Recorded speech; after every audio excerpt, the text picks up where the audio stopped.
Mkuu wa mkoa wa Arusha Mheshimiwa CPA Amos Makalla leo Jumatatu Novemba 24 amekutana na kuzungumza na Waziri wa Maji Mheshimiwa Juma Aweso akimweleza namna ambavyo anaridhishwa na utekelezaji wa miradi ya maji mkoani Arusha. Katika mazungumzo yao, kando ya kumweleza mkakati wa mkoa wa Arusha katika kudhibiti wizi wa mita za maji unaofanya katika baadhi ya maeneo, Mheshimiwa Makalla amempongeza pia Waziri Aweso kwa kuaminiwa tena na Rais Daktari Samia Suluhu Hassan, akimwahidi ushirikiano katika kutekeleza na kusimamia sekta za maji. Nashukuru kwa ujio wako. Karibu sana, na kwanza nikupongeze.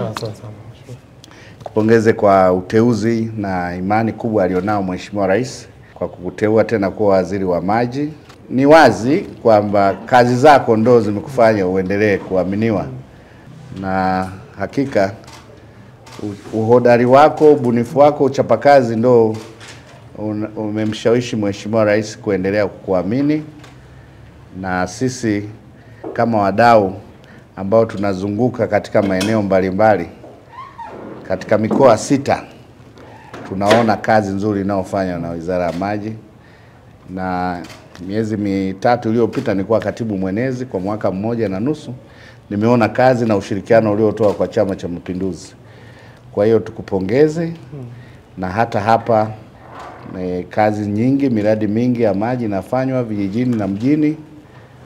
Naridhishwa na namna ambavyo tunaendelea kushirikiana, na naamini miradi sasa baada ya serikali kuanza kuundwa tena awamu ya 6, najua tutaenda kwa kasi kuhakikisha miradi mingi inakamilika. Kwa upande wake, Waziri Aweso amemshukuru Mheshimiwa Makalla kwa upendo na ushirikiano wake mkubwa, akimpongeza na kumwahidi pia kusimamia kikamilifu alama aliyoiacha katika Wizara ya Maji alipokuwa naibu waziri wa Wizara ya Maji kwa mapambano yake makubwa ya kudhibiti wizi na upotevu wa mali uliokuwepo katika kipindi hicho cha uongozi wake. Sisi tunatoa shukrani. Tumetoka kwenye uchaguzi, lakini umekuwa sehemu kubwa sana kusaidia hasa eneo la maji.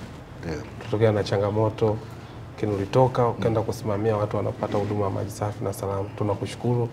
Tunakushukuru sana sana sana. Bado tunahitaji msaada wako, na umekaa katika ile eneo. Umefanya kazi kubwa sana hasa katika swala zima la wizi. Sisi tupo bado wadogo tunasoma.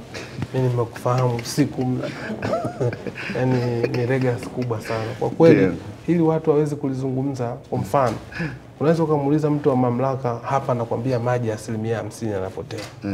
Lakini ukimchallenge, hebu tupite mtaani kama tuone, kwa sababu 50% maana yao ni mafuriko. Lakini ukweli kuna wizi mkubwa wa maji.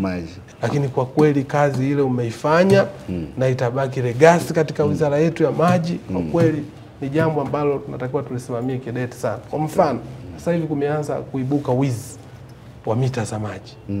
Mwananchi anafungiwa mita zinaondoka, zinaenda wapi? Zinaenda kufanya kazi gani? Kwa hiyo ni maeneo ambayo tunatakiwa tuanze nayo, na kupitia vyombo vya ulinzi na usalama tukishirikiana nao, na imani tutadhibiti ili kuhakikisha huduma hii iliyofanywa kazi kubwa na Rais Daktari Samia Suluhu Hassan enda vizuri. Mheshimiwa Mkuu wa Mkoa, mimi nikushukuru sana kwa upendo na ushirikiano mkubwa ambao umetupa na ambao bado unaendelea kutupa. Mimi nakuombea kila laheri na Mungu atakufanyia wepesi mkuu wangu. Asante sana. Nashukuru sana Mheshimiwa Waziri, na umenikumbusha sisi wenyewe tumejadili swala la wizi wa mita, na tunataka kuwaunganisha wenzetu na kuuza kila mkuu wa wilaya asimamie. Kwa hiyo hilo tumeliongea na nimelipeleka, tuanze na mkuu wa wilaya ya hapa mjini akae na mamlaka ya maji, tutoe elimu na tukubaliane tu zikae wapi. Maana nyingi zinazoibiwa nafikiri ni nje. Mwingine tu anapita anatoa hiyo mita, na hiyo mita unaenda kuiuza wapi? Wakati waziri, nikikusikia msiwabambikizie watu bili za maji, maana yake wafuate ile iliyoko kwenye mita. Kutokea mkoani Arusha, mimi ni Pendo Cotton, Mawengi TV.